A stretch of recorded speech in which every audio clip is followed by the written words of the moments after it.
앞부분의 말씀에 이어서 계속해서 악인의 몰락이 어떻게 될 것인지 소발은 자세하게 묘사하여 말하고 있습니다.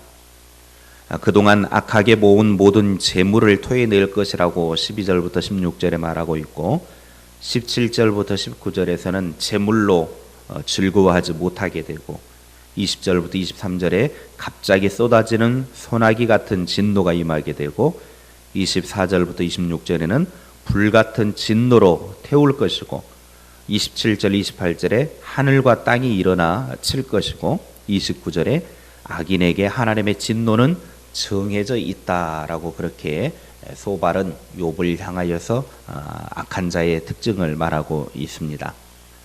소발은 악인들의 운명에 대해 말하면서 그들의 번영이 잠깐이다, 반드시 몰락하고 하나님의 진노가 임한다 그럽니다. 21절에 남기는 것이 없이 모두 먹으니 그런즉 그 행복이 오래가지 못할 것이라. 악인들은 아무리 많은 것을 이렇게 가지고 있고 그거를 했다 할지라도 결국 그 행복은 오래가지 못한다는 거죠. 즉 악한 사람들은 세상적인 그런 것들을 자기들이 많이 얻게 되면 그걸 행복이라고 생각을 했습니다. 그런데 결코 그 행복이 오래가지 못하더라고 하는 것이죠. 인간적인 욕심을 부리고 그 악한 방법을 동원하고 부정한 방법을 통해서 얻었던 그 모든 것들, 결국 그것이 그들에게 행복이라고 생각했지만 그 행복은 오래가지 못한다. 그러면서 욥에게 하는 말이, 네가 그동안에는 하나님의 재난을 받기 전에는 그 많은 것들을 다 얻었지만 지금 보니까 얼마 가지 못해서 다 없어진 것 보니까 너도 악한 사람이다. 너도 죄인이다. 악인의 똑같은 특징을 갖고 있지 않느냐. 그러니까 너도 죄인이고 너도 악한 사람이니까 하나님의 심판을 받은 것이니까 원망해 할 필요도 없고 불평할 필요도 없고 입을 열어서 잔소리할 필요도 없다. 네가 지은 죄에 대해서 하나님의 심판을 받은 건데, 악인의 특징이 그런 징계를 받는 것인데 너도 그런 징계를 악인으로서 받은 건데 뭘 말하느냐 이 악한 사람아 하면서 소발이 욥에게 그렇게 지금 말을 하고 있는 것입니다. 이것은 말은 맞는 말이죠. 악한 사람들의 이러한 삶의 모든 것들을 하나님이 다 그렇게 하시는다라는 것, 구구절절 소발이 한 말은 다 옳습니다. 다 맞습니다. 그런데 문제는 이것이 자신의 판단만, 자기 자신 안에 정해놓은 어떤 기준만을 펼쳐 보이려고 하는 데 있다라고 하는 것입니다. 무슨 말이냐면 소발의 이런 말들이, 주장들이 다 옳은 말이고 성경에서 하나님이 우리들에게 주신 어떤 성경적인 악한 자들에게 임하는 하나님의 심판의 특징이 맞는 말이라 할지라도 적용하는 부분에 있어서 이것은 악한 사람들에게 적용이 되어야 될 부분이지 욥에게 적용해서는 안 될 부분이라고 하는 것입니다. 왜냐하면 욥은 악한 사람이 아니었기 때문입니다. 그러니까 악인들에게는 적용할 때에 그 말이 다 맞는 말입니다. 그렇게 악인들에게는 적용을 해야 합니다. 오늘 소발에 주장하는 이 말들이. 그런데 욥에게는 주장할 수 없는 일이죠. 왜냐하면 욥은 하나님 앞에 의인이라고 하나님이 인정한 사람이거든요. 그러니까 지금 욥이 당하는 이런 모든 시련들, 그동안 많은 그 세상 사람들이 생각하는 행복이라고 여겼던 부와 물질과 명예와 모든 것들을 다 지금 가졌었다가 잃어버린 것, 이것은 죄인들이 갖는 특징과는 다른 특징이라고 하는 것이죠. 그런데 소발은 악인들의 특징을 똑같이 욥에게 지금 적용을 시키면서 너도 악인이다 그렇게 말을 하고 있습니다. 그러니까 적용 자체를 지금 잘못 적용했다라고 하는 것입니다. 소발이 말한 불의한 자, 악인의 특징, 그것이 뭐냐? 그들의 특징은 겉모양새는 평안하게 사는 것 같지만 그들은 절대로 평안을 얻지 못한다라는 것입니다. 20절 말씀에 그는 마음의 평안을 알지 못하니 그가 기뻐하는 것을 하나도 보존하지 못하겠고, 평안하게 그렇게 사는 것 같지만 모양새는 평안한 것처럼 보일지 모르겠지만 참된 평안의 삶을 살고 있는 것이 아니라는 것입니다. 왜 악인들이 이렇게 참 평안을 누리지 못하고 다른 사람들이 보기에는 외부적으로는 그렇게 평안해 보이는데, 기뻐해 보이는데 왜 내적으로는 참된 평안의 삶을 살지 못합니까? 그 이유를 우리는 생각해 보아야 합니다. 악인들이 많은 부유함을 가지고 있어도 그들 내적으로는 평안함을 누리지 못하는 이유는 그 안에 만족을 모르기 때문입니다. 즉 만족을 모르니까 욕심에 사로잡혀 살기 때문에 그 욕심 때문에 평안을 찾을 수가 없는 거예요. 19절 말씀 보십시오. 이는 그가 가난한 자를 학대하고 버렸으며 자기가 세우지 않은 집을 빼앗음이니라. 이게 욕심에 사로잡힌 자의 특징입니다. 악한 사람들은 가진 것 없어서 서러움 당하는 사람들을 짓누르고 못 살게 굴어서 자기가 짓지도 않은 집을 강탈하는 아주 악한 사람들입니다. 나쁜 사람들입니다. 만족을 모르는 욕심에 가득한 사람들이기 때문입니다. 언제나 만족하지 못하는 사람들은 남의 것을 불의한 방법으로 빼앗고도 그것이 죄라고 하는 의식을 갖지 못한다라고 하는 데에 문제가 있습니다. 남의 것을 부정직한 방법으로, 불의한 방법으로 강탈을 해놓고도 이것이 죄다라고 하는 의식이 없습니다. 이 시대에 사는 사람들 보십시오. 정직하게 부자 되는 사람들도 있지만 불의한 방법으로 법을 악용을 하고 여러 가지 방법을 동원해서 나쁜 짓을 해서라도 벌면 된다. 남의 것 빼앗으면 된다. 다 부정직한 방법으로 해놓고도 그것에 대한 죄의식을 마음에 느끼지 못하는 것. 남의 등을 쳐먹고도 죄의식을 느끼지 못하는 것. 남의 한 가정을 그렇게 짓밟아 놓고도 죄의식을 느끼지 못하는 것. 나만 부자 되면 된다. 나만 잘 살면 된다. 그래서 어떤 방법을 동원해서라도 나 배부르면 된다. 그런데 그것이 죄라고 하는 의식조차 없는 양심이 화인 맞아서 뭉그러뜨려진 이 시대의 사람들의 모습을 볼 수 있습니다. 언제나 만족을 모르는 욕심에 가득한 사람들, 그런 사람들에게는 오늘 하나님의 말씀을 귀 기울여 드려야 합니다. 잠언 27장 20절 말씀에 스올과 아바도는 만족함이 없고 사람의 눈도 만족함이 없느니라.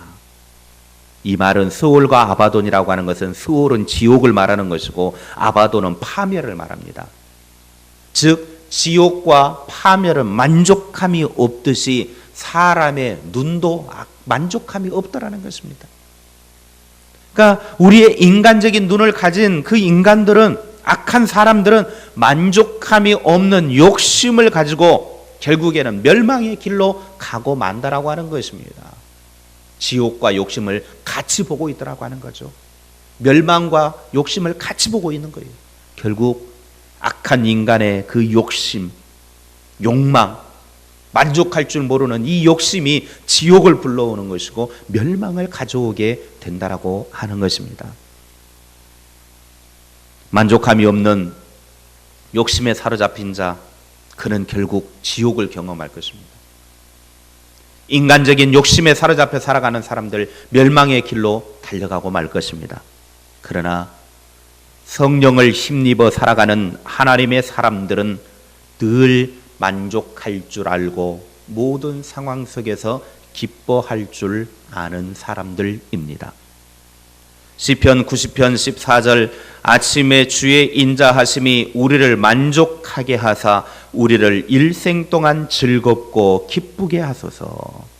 하나님의 인자하심이 나를 만족하게 하셔서 일생 동안 기쁘고 즐거운 삶. 시편 103편 5절 좋은 것으로 내 소원을 만족하게 하사 내 청춘을 독수리같이 새롭게 하시는도다. 우리가 이렇게 만족하는 이유는 하나님께서 우리에게 만족할 힘을 주시기 때문입니다. 일생을 살아가고 있는 동안 있는 것으로 족할 줄 알고 즐겁게 우리가 살아갈 수 있는 이유는 하나님께서 우리들에게 좋은 것으로 채워주시기 때문입니다. 하나님이 우리들에게 좋은 것으로 채워주신다는 거예요. 그럼 우리 그리스도인들에게 좋은 것은 무엇입니까? 우리 성도들에게 좋은 것은 무엇입니까? 우리 그리스도인들에게 좋은 것은 세상적인 좋은 것이 아니죠. 세상적인 사람들이 보는 어떤 그런 가치관 속에서 보는 그 좋은 것이 아닙니다. 우리 성도들에게 좋은 것은 육신에 속한 것이 아니기 때문에 그렇습니다. 시편 107편 9절에 그가 사모하는 영혼에게 만족을 주시며 줄인 영혼에게 좋은 것으로 채워주심이로다. 영혼에 주시는 복이 하나님이 주시는 좋은 것이 아니겠습니까? 우리의 영혼에 하나님이 성령을 부어주시고 예수 그리스도를 알고 구원받게 하시고 영생의 그 소유함을 허락해 주신 것이 우리에게 가장 좋은 것이 아니겠습니까? 그래서 예수님께서는 너희에게 가장 좋은 것을 주시겠는데 그것을 성령을 주시지 아니하시겠느냐? 그렇게 말씀하셨습니다. 우리에게 주시는 가장 좋은 것은 성령의 은혜입니다. 우리의 영혼에 만족을 주셔서 선하신 하나님께서 가장 좋은 것으로 성령으로 우리를 채워주시기 때문에 우리는 만족하며 기쁘게 살아갈 수 있는 것입니다. 물론 세상 사람들이 보았을 때는 믿는 사람들이 좀 웃겨 보일 수도 있습니다.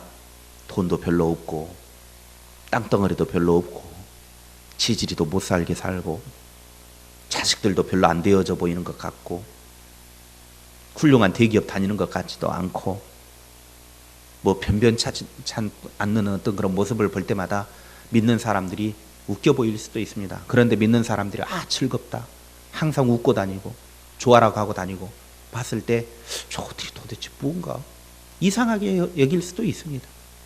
이거는 세상적인 사람들의 눈으로 보았을 때는 우리가 우스워 보이고 웃겨 보이고 불쌍해 보일지는 모르겠지만 우리가 그들을 보았을 때는 그들이 정말 불쌍한 사람들이죠. 아까 앞에 말씀처럼 행복이라고 여겼던 그것, 얼마 가지 못하는 것 붙잡고 그것이 천년 만년 살아갈 것처럼, 그것이 자기들의 영원한 행복이 될 것처럼 그렇게 아둥바둥하며 살아가는 사람들, 우리들의 눈에 보았을 때는 불쌍한 것이죠. 우리의 행복과 우리의 만족은 하나님 안에서 주어주시는, 하나님이 주시는 은혜 가운데 주어지는 것이지 세상 사람들을 바라보면 절대 우리들에게 행복이 주어질 수 없고 만족을 줄 수도 없습니다. 우리는 영에 속한 사람으로 하나님께서 주시는 은혜와 만족으로 일평생 기뻐하며 살면서 죄 짓지 않아야 합니다. 바로 있는 것으로 족한 줄 알고 살아가는 사람들, 하나님이 내게 주시는 은혜를 가지고 살아가는 사람들, 이게 바로 죄 짓지 않고 만족하며 살아갈 수 있는 것입니다. 우리가 잘 아는 복음성 중에 사람을 보며 세상을 볼 때 이 곡이 있습니다. 사람을 보며 세상을 볼 때 만족함이 없었네. 나의 하나님 그분을 뵐 때 나는 만족하였네. 저기 빛나는 태양을 보라. 저기 서 있는 산을 보아라. 천지 지으신 우리 여호와 나를 사랑하시니 나의 하나님 한 분만으로 나는 만족하였네. 우리의 고백이 되기를 바랍니다. 세상을 보고 세상 사람들을 바라볼 때에는 만족함을 찾을 수 없습니다. 나는 왜 그렇게 지지리도 못 사는가? 나는 왜 그렇게 가난한가? 우리 집은 왜 이 모양인가? 왜 우리 자식들은 잘 되지 못하는가? 세상을 바라보면 그런 탄식밖에 나오지 않습니다. 그러나 우리는 하나님을 바라보는 순간 하나님으로부터 주시는 만족감, 하나님으로부터 주시는 평안함, 하나님으로부터 받는 은혜, 그 풍족한 하나님의 복을 누리며 살아가게 될 줄로 믿습니다. 오직 하나님 한 분 의지하고 바라보며 하나님으로 인하여 만족함을 누리며 살아갈 수 있는 저와 여러분의 삶이 될 수 있기를 바랍니다. 어느 나라 왕이 신하들을 다 불러다 놓고 이야기를 합니다. 너희들이 지금부터 말뚝을 밟기 위해서 밟은 모든 땅들은 그 밟은 땅만큼, 말뚝을 박아 놓은 땅만큼 너희들에게 다 줄 테니까 마음대로 밟고 돌아다니면서 말뚝을 박아라. 왕이 신하들에게 명령을 했습니다. 그랬더니 신하들이 각자 말뚝을 준비해 가지고 이제 땅을 밟으면서 말뚝을 밟기 시작하는데, 한 사람이 얼마나 말뚝을 많이 박으려고 욕심도 많아 가지고 말뚝을 박으러 가다가 결국 지쳐서 죽고 말았다라는 것입니다. 그 많은 말뚝을 밟아서 땅을 밟은들 죽고 나면 그 땅이 뭔 소용이 있겠냐 이겁니다. 욕심이 잉태한 즉 결국은 죽음을 가져오고 말았다라고 하는 것입니다. 욕심이라고 하는 놈은 우리 안에 들어오는 순간 우리를 아주 골치 아픈 인간이 되게 합니다.